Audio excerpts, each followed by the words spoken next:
I want to put this out because it'll just show how I think different. I'm going to assume at this point, I've had my channel up for a little while, that you know how I think. Now, I'm going to call out one group, but there's a person I'm just going to refer to as person, I'll just throw out a letter, person S. Because I think person S might come to realize what's going on with Team Osiris. Okay? This is really, for the most part, just a public broadcast message to someone. But I think there is something to be had when you look at how people think, how I think. I saw a post on Facebook from Person S. I think it was from Person S, pretty sure, who is a friend on, I think, one of the 42 Tribes accounts, I don't know, on Facebook.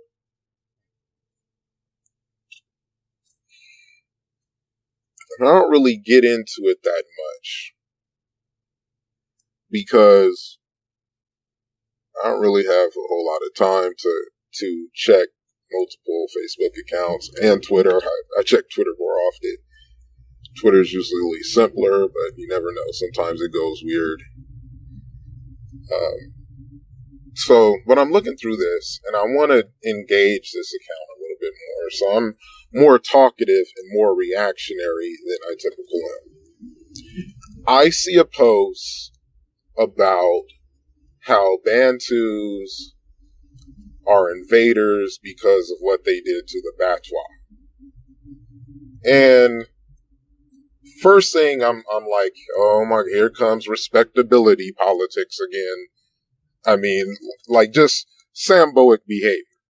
But because it was coming from Person S, who I don't typically get that vibe from, I wanted to engage in a way that educates him as to why it's wrong. And I think I did. I don't know if he'll take it to heart. I don't know if he'll really think about it. I don't know what'll become of it. But I think I did. However, in the process, Team Osiris jumped in the mix, sounding, and actually, I think I responded to someone from Team Osiris first. So I won't say they jumped in it, but I didn't know the person was Team Osiris. And they were talking about how they were in, to some degree, I can't say if they were just doing it straight up, equivocating how the Bantu treated the Batwa with how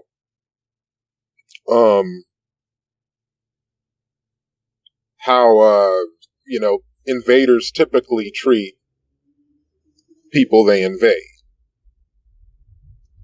And this individual, who I did not know was on Team Osiris, was talking about, they were pushing the whole thing about the Bantu migration.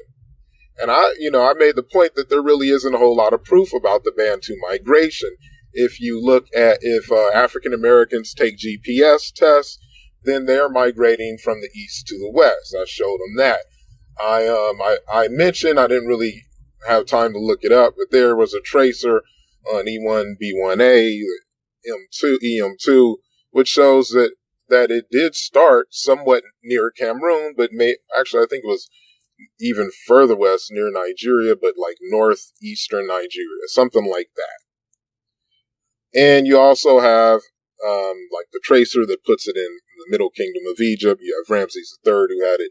So, and this guy was saying Bantu have never been in Egypt. Now, at the time, I didn't know, even though it started to sound like that, I was dealing with someone from Team Osiris. And let me just give a little bit of backstory about Team Osiris. They spend a lot of time ankle biting, pretending to get into debates, and then when you put up some money, or you just put out a straight up, hey, this is the date challenge, you get crickets. And I've heard other people say this from the Amin Ra squad, and I was kind of skeptical. So I did it, and I got the same response. They are not interested in hashing things out.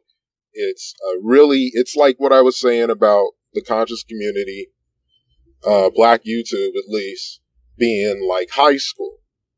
That they're having more fun talking shit than hashing things out and making us smarter as a group. So that's a bit backstory. And they also seem to have this whole respectability, romanticism shit, where they're trying to push African Americans out of Egypt. Now, there's some problems with that, because you got people like me who have a maternal haplogroup that's 10,000 years old and it's in Egypt right now.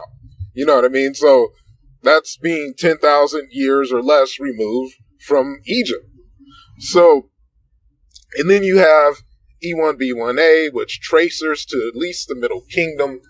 I don't know if it traces, to a point in Egypt that was older or younger than that strong, but it seems to triangulate with what has been tested. And I don't know how these tracer genetics work. Tracer genetics to me seem completely flawed. But I don't doubt them because I don't know them well enough to really doubt them. I don't know them well enough. But I can say that tracer genetics and that makes sense with Ramses III. You're just not going to waltz in, hey, give us the crown. So you would think that E1B1A, which is still in Egypt, was in Egypt, you would think, okay, you got that, and then you got a lot of Bantu words. People from Team Osiris have challenged that, but they do it from a heel nipping point of view instead of actually having a debate to hash things out. And I can vouch for this because I was Mr. Let me just be the promoter. Let me get in there and just, put up some money. And they weren't with it. They were not really, I put up, I think it was like a few grand each. It was something nice. I had a little bit of a savings in, so I was like, plus room and board, or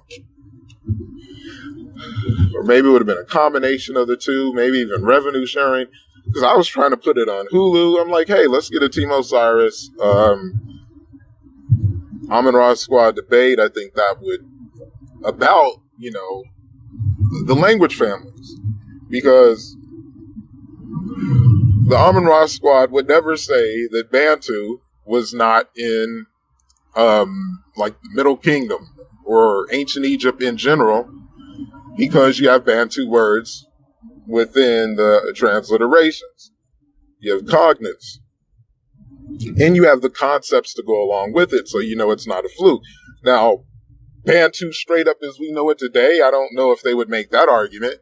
It's just basically just a language family. But you got a bunch of you got those semi-Bantu languages and languages like Yoruba where they say it's not Bantu at all, but it's related. So I'm talking about that, and then this dude's talking about, and I'm also saying right away how y'all are off code, equivocating what's done to the Batwa when the Batwa are like 1 million deep in the place you're talking about, in the Congo. Like they're 900 and something thousand deep.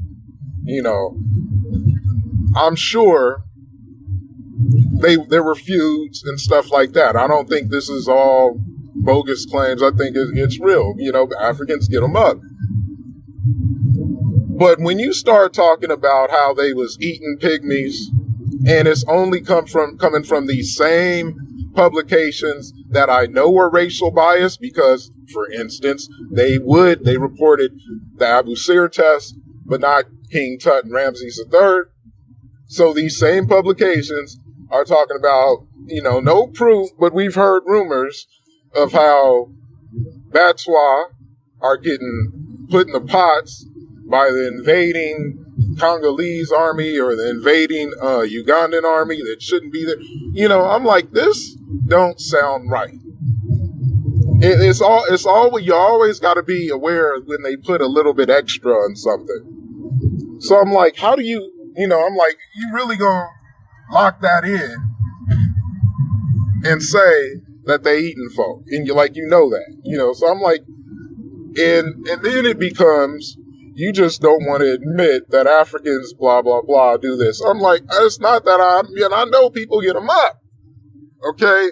What I'm saying is you can't equivocate it because, you got a whole bunch of pygmies in Africa. In the country you're talking about, these are hunter-gatherers and they're damn near 1 million deep.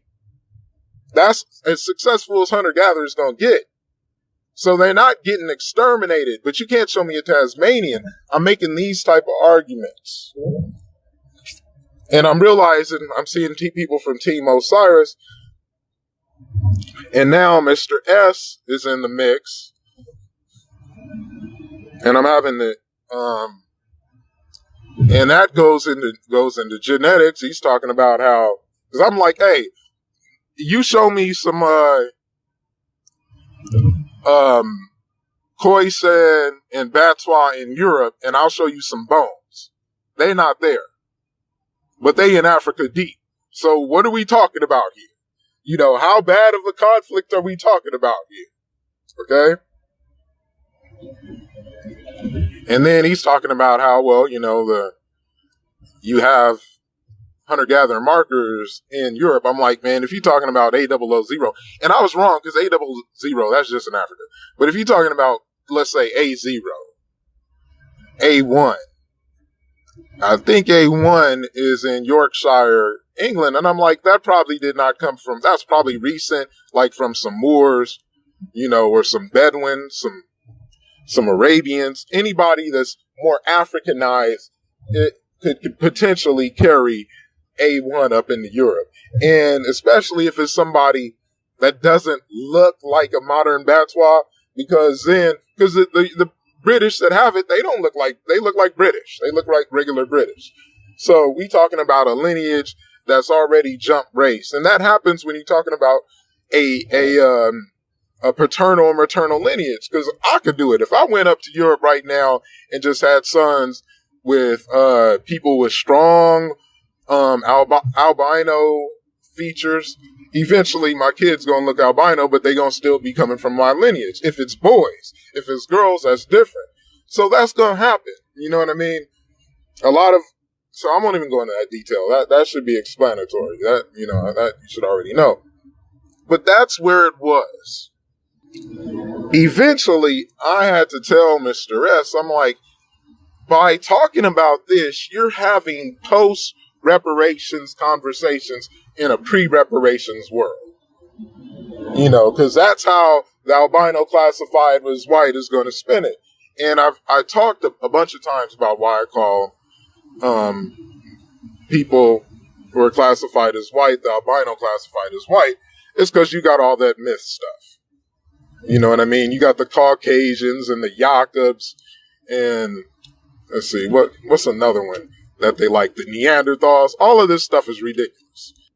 So, and the whole Caucasian thing, but they weren't calling them Caucasian, so I won't even go into that. All right. But here comes, and this is a mark of Team Osiris,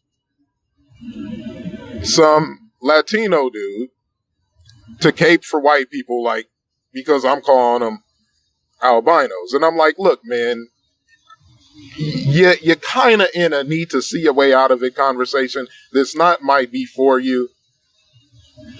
But I didn't really say that. But that was sort of the tone where when I said, I'm like, hey, We lie to each other, we make up this stuff, but this is exactly what they are. And I gave some proof. Now, here's where I really had to be honest with myself. I had the proof because he responded, appealed to authority. No geneticist would actually say that white people are albinos after I'd already showed him that they have mutations that reduce melanin in the exact same way. So what's the difference? So it appealed to authority. No geneticist would actually say this. Now, here's the thing, and this is the irony, is geneticists have been saying that white people are albinos. And I don't have the paper with me right now. I'm driving. I might put a link up if I make a video out of this. But or I just might put it in the description. But when they talk about how, and it was funny, like this guy said, it was this gene that mutated that caused white skin. I'm like, okay. This exact same gene that he was talking about, this SL whatever gene, was, first I told him, I'm like, because he called it a mutation. Now, it's a big difference from a mutation and a gene. Because mutations are typically different across the board, regardless of what it is. But we're talking about a gene. And right there is when he messed up. He's listening to the stuff that mainstream media says on the surface. Now, like I said, mainstream science and to a degree, mainstream media, I don't know if they really reported it, but mainstream science will say, and I'll show why, that white people are albinos. Now, when you take that mutation, which has been around producing albinism for, in the animal kingdom up to people, when you take that mutation, I'm doing it too, but when you take that gene and you call it a mutation, then you can hear that a mutation occurred, blah, blah, blah, and that's what caused people to become paler. Okay. You can hear that. But if the gene is already there, and mutations are a constant in nature, and what they produce are what they are, then if you have albino symptoms, blue eyes, blonde hair, pale skin, the tans, freckles, brown hair, green eyes, then you are an albino. Now, and then I also showed him, and I didn't even see this and make this correlation. I showed him a journal, and this I might put in the description, that did a test, that did some tests. I really don't know what they did because really, this is one of those 2 and 2 together things that you could say anyway. But because that gene that he referred to, that SLC, I'm not sure what it is, that gene produces, by their report, nonsyndromic albinism. Syndromic means it's something that just isn't caused, or it isn't like a condition. It's just what you are. So if freckled, pale skin, red hair is what you are, you're an albino. And then albino, of no coincidence, is Latin for white. It really is that simple. So I'm not going to fake the funk with some respectability politics and act like the truth isn't the truth. To do that would be samboic. And I urge you not to be samboic. Think for yourself, and at least you're thinking. If you're not thinking for yourself, you ain't thinking. But it really is that simple. And they were saying it. I didn't know they were saying it because I really hadn't put the final piece together because I already knew. If these same genes mutate in a way that produces albino rattlesnakes, albino apes, albino people, then, I'm not going to remove the albino classified as white from nature. That is not an objective way of looking at things. I might as well just come with some yaka. Okay? So I made that point, and really, I don't see what argument they have against it. They didn't. It was a whole lot of name calling. And that is one of the problems I had with Person S, because he didn't check them on the name calling. And the name calling came right away. You know, they were caping for White Daddy right away. It became Samboic. And one of the prime Sambos, that dude, Joshua or whatever his name is, Kane, he comes in, don't know a goddamn thing about what he's talking about, and he's harping on, why are you talking about reparations? I'm like, whoa. You're talking about mistreatment to Batwa, and if there's going to be a solution about that, it's probably going to involve reparations, right? But when we talk about reparations for what was done to the Congo, here we come, Samboism. You know, just pure Samboism. I mean, that right there really started to bug me. You know, that right there really started to bug me, because if there's a solution for the mistreatment of the Batwa, it's going to involve reparations. It's not going to involve African Americans on Facebook talking about it. It's going to involve okay, let's put some money to what's going on. You can be part of the solution, but it's going to take action. And I even told him, I'm like, to the degree that there is a problem, I will only embrace it with action, because to talk about it in the media sours reparations. It is a white supremacist argument that I've heard.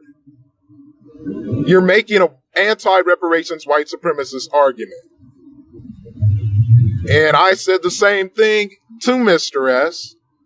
And he didn't blow up on me, but he was like, can you kindly leave this? You're changing the subject to something it isn't. Okay, in your opinion. I think not.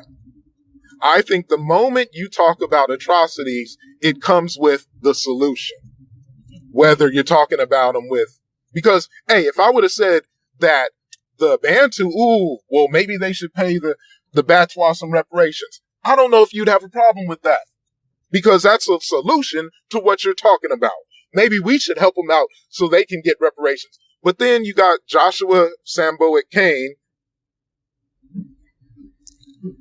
who said, well, yeah, it's true that the Germans and the French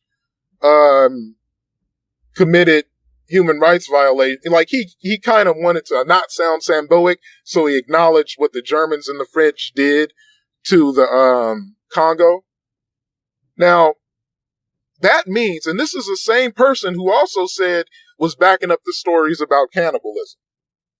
So we're talking about someone who doesn't know that it was the Belgium that committed the Congolese genocide, not the Germans and the French. Doesn't know that. But he knows, something that there's pictures of. There's pictures of, and I posted one, of a man looking at his daughter's feet that were cut off. So there's physical evidence of the Congolese genocide from the Belgium, not the goddamn French or the Germans. The Germans committed genocide elsewhere.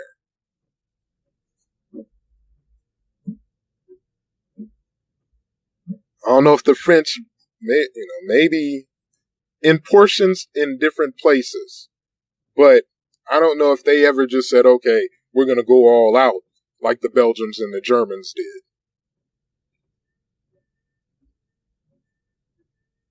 But he knows not just that cannibalism went on, but it's ongoing on. No evidence, physical evidence at all. Coming from these same sites that would not show King Tut's ancestry test, but they'll show some basic people, commoners in one location. Race bias. Not to say that they can't be trusted. Not to say that they can't be. Actually, not to say that they can't be verified. That's to say that they can't be trusted. Not to say that they can't be sourced if you're looking behind the sources. If you're following up on them. So, that's my thing. That's how I think. You cannot separate atrocities from a solution. And you cannot have these post-reparations comments in a pre-reparations world trying to run this whole respectability politics, shame African Americans into not doing what you think personally based on your questionable that you won't support analysis, that you won't stand up on, you won't debate on.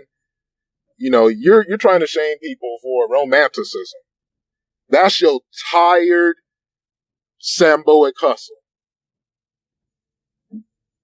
And the moment somebody says what people classified as white really are, your panties are in a bunch. And it wasn't just that one Latino dude. It was some of the brothers in Team Osiris too. And Mr. S. But Mr. S seemed to step back from that. You know, once I started putting out that, hey, they're admitting that nonsyndromic albinism comes from this, quote, it's not a mutation, this gene that the Puerto Rican dude, the Latino dude put forward in the first place. So what he put forward at his little piece of evidence was a spin. The reality is mainstream science has already said it, and it's just a logical conclusion. If the same gene is producing albinism all up and down the animal kingdom in nature. Okay? And it really is not just one gene, it's multiple. I mean, it really is that simple. You know, there are different versions that we would call albinism, and then you have nonsyndromic albinism. And if it's the same thing if they mostly talk about it with hearing. If you have non-syndromic hearing loss, that means you just don't hear that good. We don't know why. You're hearing deficient. If you have non-syndromic hairiness, you know, you're just hairy. If you put that same thing to blue eyes, you honestly gonna say that nature invented a whole other way when they're telling you it's the same way by what you said was the same mutation, even though it was a gene. So they really couldn't test that. And I said all this to say, be on code. Don't have these respectability pre-reparations conversations in social media. You know, unless you're about to really act and do something. Like if I sell the movie script, I want to hire Batois. There's Batois all up in the movie, in the script. So they'd have to be Batois in the movie. You know, get a little bit of bread in their pockets, and they can get at some politicians that'll support their causes. But if I was doing that, I'd always say, you know what, these are, in the meantime, behind the scenes, because I'm not going to talk about, oh man, the Bantu are doing all this too, man. They're doing all this to the Batois and the Khoisan, and they just as bad. Because if you don't say it, they're going to take it and say it. That's how it's going to come across. Now, if the Congo ever got on code and tried to get reparations, a whole bunch of ways you can do it, very doable with Belgium, for the Belgium genocides. Now they got to deal with all of this. You do it too. And a lot of them will start believing it. We'll say, though, Team Osiris said that, you know, that we hurt each other just as bad. You know, we even eat each other. And I've heard Africans say that. They'll be confused. They're like, we eating each other? You know, I was hungry, but nobody started to look tasty. They'll start to say the same stuff. And we have these conversations all the time. The great majority of what we talk about really is post-reparations conversation. Any type of respectability politics, any type of romanticization pleas and all that. That's something you talk about once you have a little bit of justice and you want to make changes. And you have, more important the injustice is the resources that it comes with. And I wouldn't bring it up if I didn't detail how easy it is to get reparations in America. It would actually be more difficult for the Congolese than it would be for African Americans. So I'm not going to throw salt in their game on social media, knowing how that's going to get spun, knowing how it's already spun by white supremacists. You're making an anti-white supremacist reparations argument. And then when I bring up reparations, I'm changing the subject. No. You didn't like where the subject went. That's why you need to check who you're with, because they've already shown that they are Samboic. They are not black first. They are pat on the head, respectability, good Negro first.